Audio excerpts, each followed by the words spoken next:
So Kunal, when part of product craftsmanship also requires having like really deep insight about consumers, and insights are very very difficult. I generally always struggle with it because you have a lot of information and data and trends and patterns, but that insight on which you can make either a product feature, sometime a strategy choice.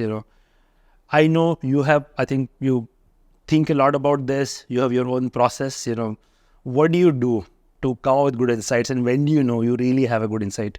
I don't think you can become good at it in a short period of time. It takes a lot of iteration because you have to test your insight and hypothesis so many times that you become good at the gut for one period of time. But I think it comes from this inherent need to find a hack in life. Yeah. You have to believe that there is some insight that will create an interesting wedge. And I think believing in this thing, I think I read in the Peter Thiel book, he's like, what is the one thing that you believe the world disagrees with you? I think this need to have this strong opinion that nobody else seems to have. But a lot of times people have very dumb opinions for the sake of looking cool. So it comes from combination of truth-seeking behavior, but the need to abstract the insight, right? And I think the best people who have insights are the people who can marry multiple domains. Because insights are on the intersections of two domains, right? What you note, I remember seeing this beautiful chart that the odds of getting a Nobel Prize was 22x higher if you also had performance arts as a background as a scientist. So you know how to perform music and still do that. And I think what happens is the brain gets wired differently to connect different fields. But a lot of times when we make conjectures about different topics with different things, people ridicule you. And most people therefore don't do that, right? But if you do not have that problem of being ridiculed for making these very broad generalizations, and then have a rigor of validating the generalization consistently, you will generate insights, right? Let's take an example. I once wrote long ago that valency of a element creates are you more reactive or not, right? So if you have more valencies, you will be more reactive. If you have less valencies, you are less reactive. And therefore, they are called noble gases, right? And I'm like, it's an interesting thing that, is this something that can be extended to humans also? That what if you have low and low valencies, which means you are hardest to get reaction out of, and therefore, is being noble a function of that, right? Now, it doesn't make any sense, but I see will make a pattern out of it and see. So basically, therefore, I always notice that maturity is always consistent in people who are hardest to get reactions from. Right. Got it. So I will make these broad stroking connections. And this requires, I guess, multiple things. One is exposure to different things. Like if you didn't know anything about, valency of, electron, the atoms and noble gases and so on. So you're like, how do you give yourself exposure to different things? And then it's also require reflection thinking time, because you're busy. You're really not giving yourself opportunity to make those connections, So generally, how does, I think also thinking in analogies, right? You will notice that people who are great in insights are always great at analogies. Right. They can explain things like this is like that, and this is like this, and they can connect concepts very differently, right? And I think many a times people don't like making analogies because like they fear judgment. But the brightest people are extraordinary at thinking in analogies, right? But exposure is a very interesting topic, right? A lot of people think that education is what they have to do before and not after. And my view is slightly different. I have gotten interested in many topics after my education has ended because I'm trying to find connections between the two. For example, I often I often tell the team that runs referral marketing or product growth that how does a virus spread, and can you study it fundamentally, right? And for example, the most easy to spread virus is always light, and then when it spreads, it can use the resources of the host Right. to become more powerful. Yeah. But the spreading is light, right? So, for example, if you compare a common cold virus to an HIV virus, HIV requires physical transmission, but common cold can happen through air, and although it's not as fatal, Right. but if you look at COVID, it was an interesting combination of being able to get both the traits in it. And the thing is that most people have no curiosity around. Everybody went through COVID. How many people researched about viruses? Or how many people researched about mRNA, which was a usage technology too, and they won the Nobel Prize. We all know all the general information, but we don't want to go to the first principles of that. And I think it's just the way you are wired. Yeah. I am constantly trying to make connections between things, and insights come. And I think when you ask me a question that how do you know you've got an insight, is there is a genuine moment in your head that feels like a bulb light, right? And there's a study done in fMRI machines that when people get insights, that actually neural pathways light up, right? In the fMRI machine. Right. So you will feel that. But are you good at the insight? Is only by testing it. Because a lot of people can get a lot of good ideas and they say, oh my God, this is crazy. Let's take an example of a stand-up comedian, right? They will say, oh my God, this joke is going to kill. But they need some trial sessions to say, do people react to this joke? Because when they thought about it, they are like, oh my God, this is so funny. But nobody's laughing. Right. So often the application, so if you look at stand-up comedy, it's nothing but insights.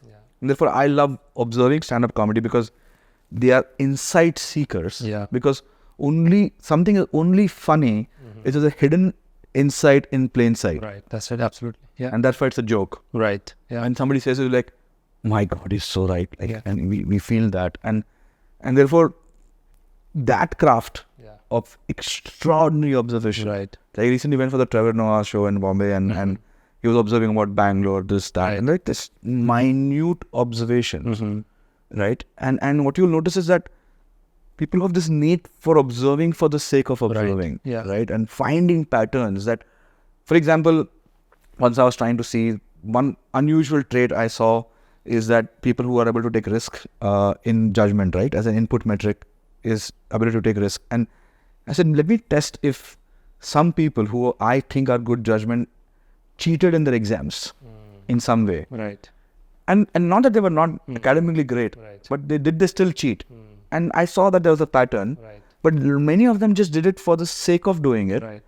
And they understand the cost benefit of it. But some people who are like, no, my God, this is like absolute dharma breaking stuff, could not understand cost benefit well. So the thing is that I'm always trying to find patterns to what makes something happen, right? Like I've still not, like only one thing I found is a good thing in second order thinking is early upbringing with strategy games is a good input level for second order thinking. Right. I've not found many other good, well, thankfully with GPD I can ask so many questions. It's the main app on my bottom of my phone that I always ask these questions to come How up many with. times you end up playing with GPT in a day? Maybe 20, 30 times a day. Oh, wow. Okay. A pretty heavy user. So now it's your best friend is ChatGPT. Yeah, because I can ask very weird questions and without judgment I get answers, which I would not find structured answers. So GPT still doesn't judge you. Doesn't say, Kunal, come on. Yeah. Say it, No, they sometimes say that, oh, this may not be a morally acceptable view. Then it answers my question. So it does judge. All right. And this is GPT-4. Imagine GPT-20. Yeah. The But role size. yeah, I think, see, that's what GPT's ability. The LLM is just able to condense the information and connect the dots between two topics, right? For example, I asked GPT that, do all businessmen who have made money through business or vices? Vices is basically any business that is causing harm to the consumer but makes money for you. Be it gambling or some version, opium to anything. Yeah. Do they all do philanthropic activity to appear To good for society? And it says, yes, there is evidence of that. I said, okay, this is too much. Can you give me examples of this in Bombay? And Bombay was built on a lot of opium wells in the background. And they're like, and it gave me 9 people's examples. And some of these people I thought were like really respected people. Their background was opium. Incredible. And this from GPT. Yes. Oh, I think that's probably one big takeaway from this already. I think, and partly I guess people call it prompt engineering, etc. But I think all of us, if we can only think of interesting questions and follow up with 5 more questions. I mean, everything is there.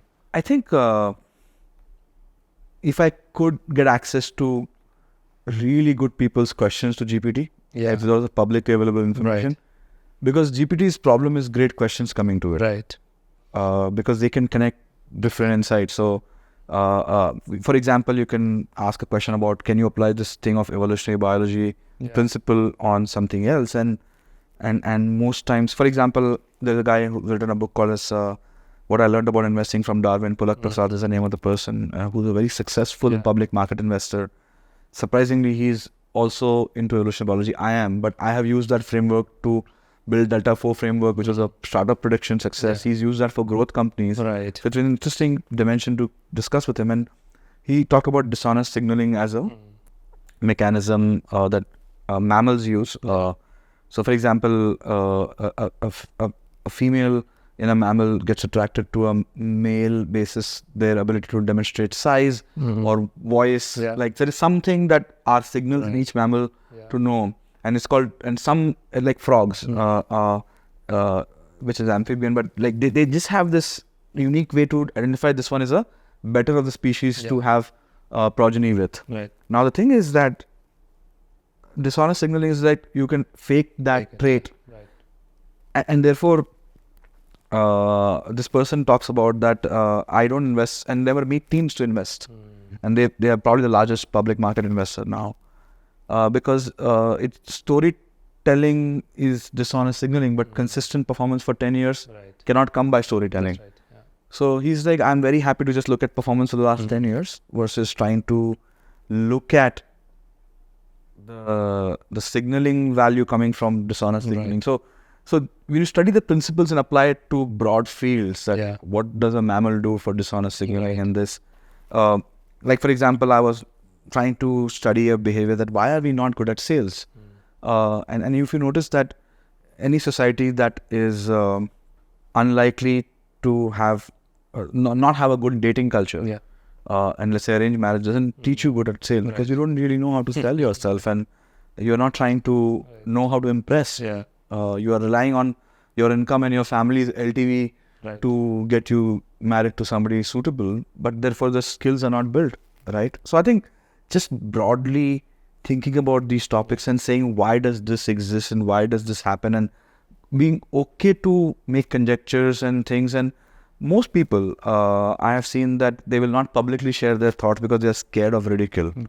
And especially I've seen that with people who are with good academic background, they tend to stay away from publicly sharing their thoughts because they're worried about their batchmates judging them. I think for India, what would have worked really well for dating also, like a JEE, you write an exam, and based on your rank, you get to pick, right? Well, that's what the family LTV is all about, right? That it's arranged marriages are exactly that. But I think we lose out on some skills because of that. I think when you study why are some societies good at, for example, I have noticed strict parents and you still manage to get away with many things, become good at sales also because you know how to persuade a strict parent to still get what you want. So you will see that sales skills are also built in those people who have to persuade a lot versus became a compliant child. They don't become good at sales. Yeah.